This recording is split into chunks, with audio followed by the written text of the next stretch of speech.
Strategi perlawanan. Selama masa penjajahan, terdapat berbagai kelompok yang menolak untuk menjalin kerjasama dengan Jepang. Sebagai bentuk perlawanan, berbagai hal dilakukan, seperti menyebarkan propaganda anti-Jepang. Propaganda adalah informasi yang disebarkan suatu kelompok yang bertujuan memengaruhi masyarakat luas. Tak hanya dilakukan secara diam-diam, ada pula kelompok yang melakukan perlawanan secara terus terang. Ada beberapa bentuk perlawanan fisik oleh rakyat Indonesia terhadap penduduk Jepang, yakni A. Perlawanan di Aceh.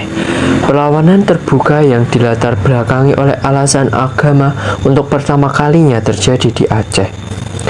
Hanya 8 bulan setelah beberapa tokoh setempat membantu kemudahan bagi Jepang masuk ke daerah mereka. Perlawanan itu terjadi di Chot Plieng, Bayu, dekat Leokusumewe, dipimpin oleh seorang ulama muda, Tengku Abdu Djalil. Ulama yang memimpin madrasah ini menyamakan Jepang dengan setan-setan yang merusak ajaran Islam. Ia juga menentang kewajiban melaksanakan Seikerei yang dianggapnya mengubah kiblat ke matahari. Pada 10 November 1942, pasukan Jepang dikerahkan dari Bireun, Loksukon, Seumawe ke Chot Plieng.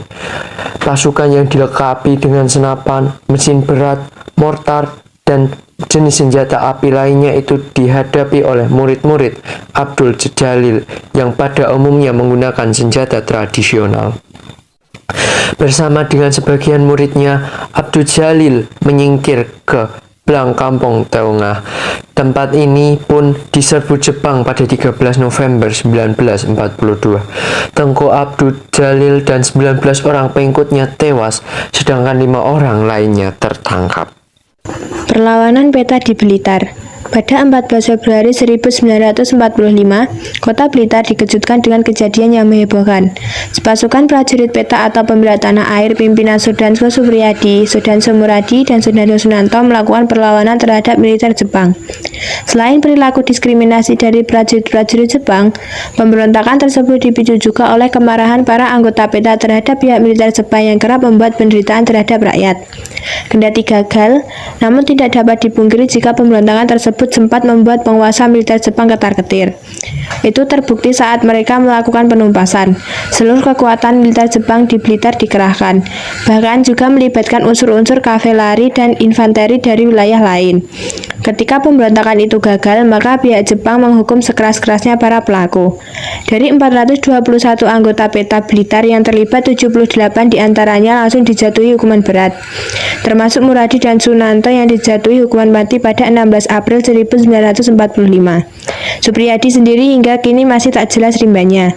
Beberapa kalangan meyakini bahwa sesungguhnya begitu pemberontakan berhasil dipadamkan, Supriyadi langsung ditangkap dan dihukum mati di suatu tempat yang dirahasiakan. C. Perlawanan di Kalimantan Barat. Perlakuan kasar serdadu Jepang terhadap penduduk seperti menjatuhkan hukuman jemur sampai pingsan terhadap orang yang hanya melakukan kesalahan kecil merupakan sebab terjadinya perlawanan di Kalimantan Barat. Kekejaman Jepang semakin meningkat setelah sekutu sejak permulaan tahun 1943 melancarkan serangan terhadap kedudukan mereka. Orang-orang yang dicurigai ditangkap, bahkan dihukum pancung di muka umum. Pada 16 Oktober 1943, kurang lebih 70 orang mengadakan pertemuan di gedung bioskop Merdeka Sepakat di Pontianak.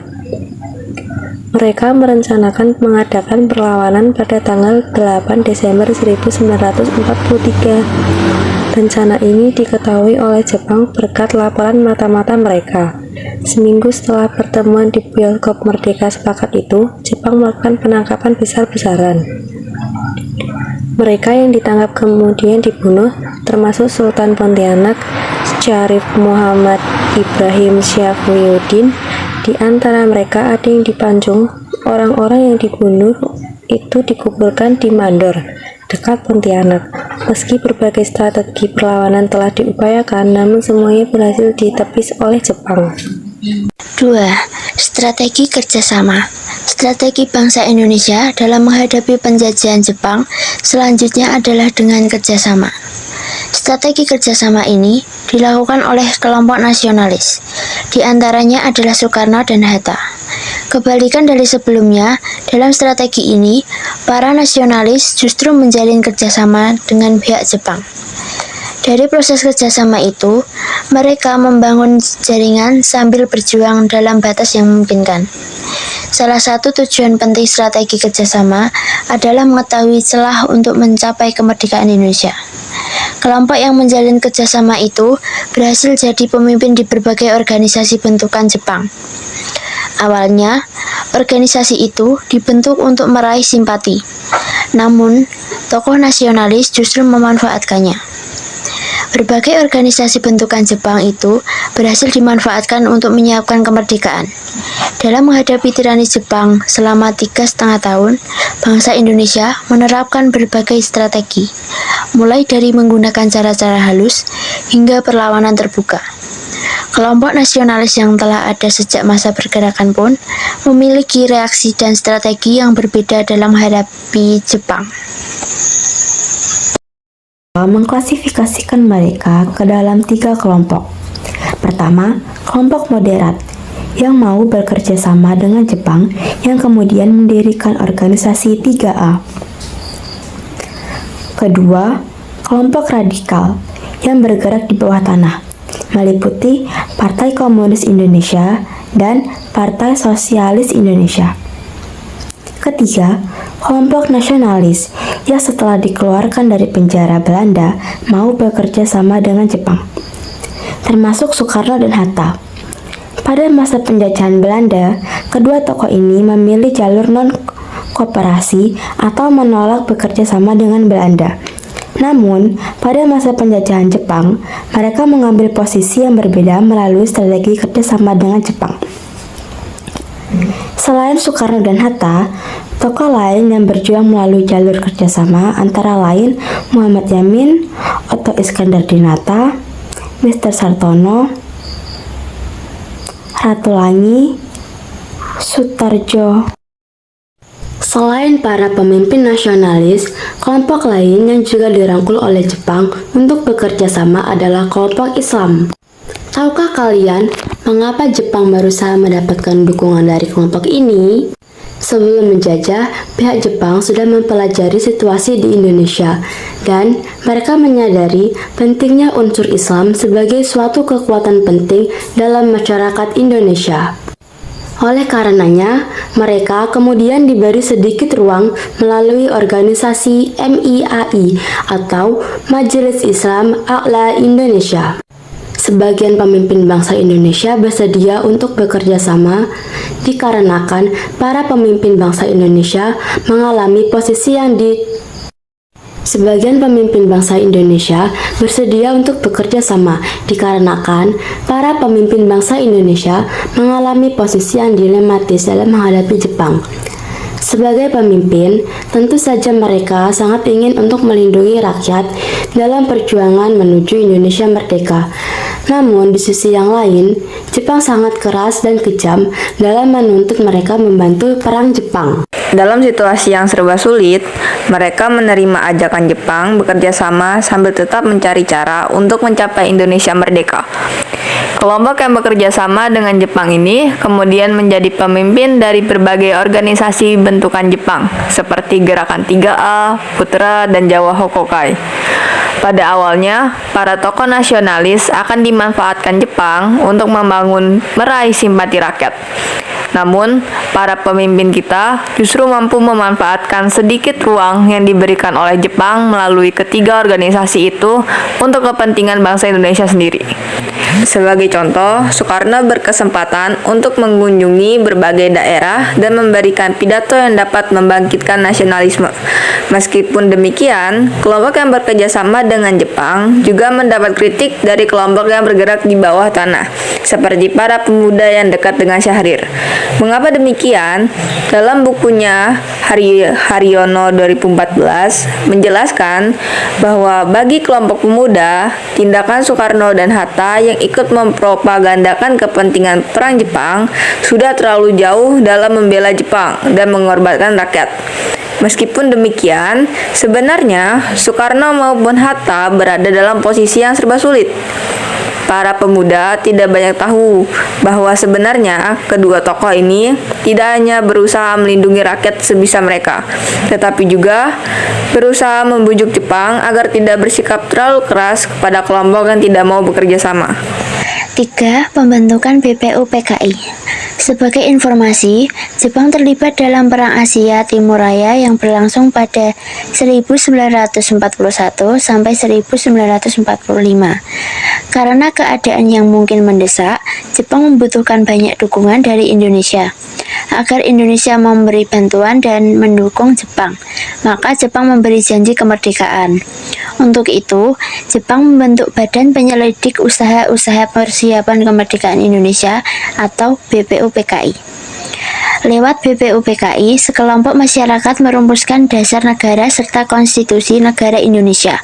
Setelah tugasnya selesai, BPUPKI dibubarkan dan dibentuk Panitia Persiapan Kemerdekaan Indonesia atau PPKI.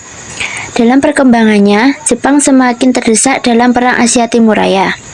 Di tengah-tengah situasi semacam itu, pihak Jepang semakin memerlukan dukungan dari bangsa Indonesia. Agar bangsa kita mau terus membantu, maka Jepang memberikan janji kemerdekaan. Untuk merealisasikan janji itu, pemerintahan Jepang di Jawa yang pada saat itu paling maju secara politik membentuk BPUPK atau Badan Penyelidik Usaha-Usaha Persiapan Kemerdekaan.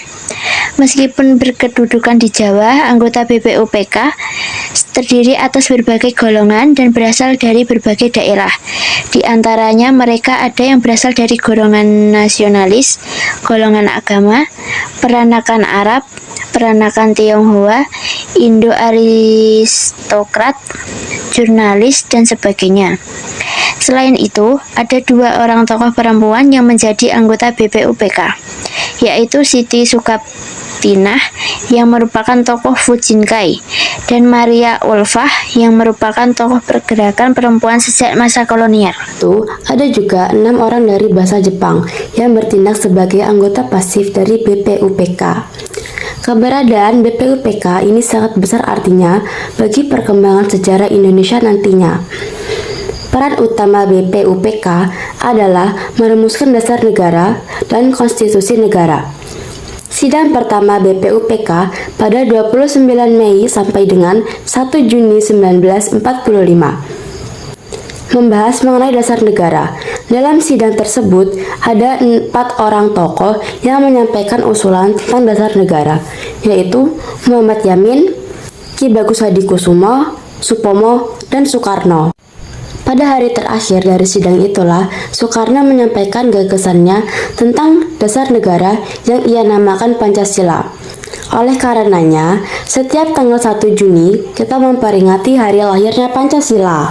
Selain merancang dasar negara, BPUPK juga menyusun rancangan konstitusi atau undang-undang dasar bagi Indonesia. Sebelumnya, Maria Ulfah merupakan salah satu tokoh perempuan yang tergabung dalam BPUPK. Ia adalah perempuan Indonesia pertama yang berhasil meraih gelar sarjana hukum dari Universitas Leiden. Semasa penjajahan Jepang, ia diajak oleh Supomo bekerja di Departemen Kehakiman. Saat pembentukan BPUPK, ia diajak bergabung karena keahliannya di bidang hukum.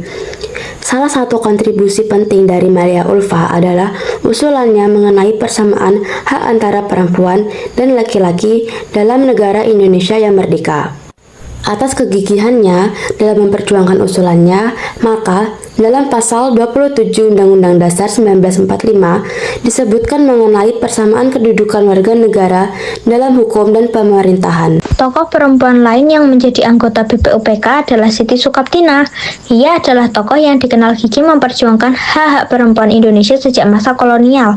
Ia ikut menyuarakan pentingnya Indonesia berparlemen dan agar perempuan dapat berpolitik serta duduk di parlemen.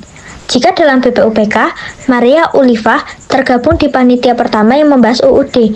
Siti Sukaptinah duduk di panitia ketiga yang membahas tentang pembelaan tanah air. Setelah menyelesaikan tugasnya, BPUPK kemudian dibubarkan pada 7 Agustus 1945, hanya beberapa saat sebelum Jepang menyerah. Untuk melanjutkan petugasnya, maka dibentuklah Panitia Persiapan Kemerdekaan Indonesia atau PPKI. Soekarno dilantik secara resmi pada 12 Agustus 1945 sebagai Ketua PPKI saat Jepang sudah diambang kekalahannya pasca pengaboman Nagasaki dan Hiroshima oleh Amerika.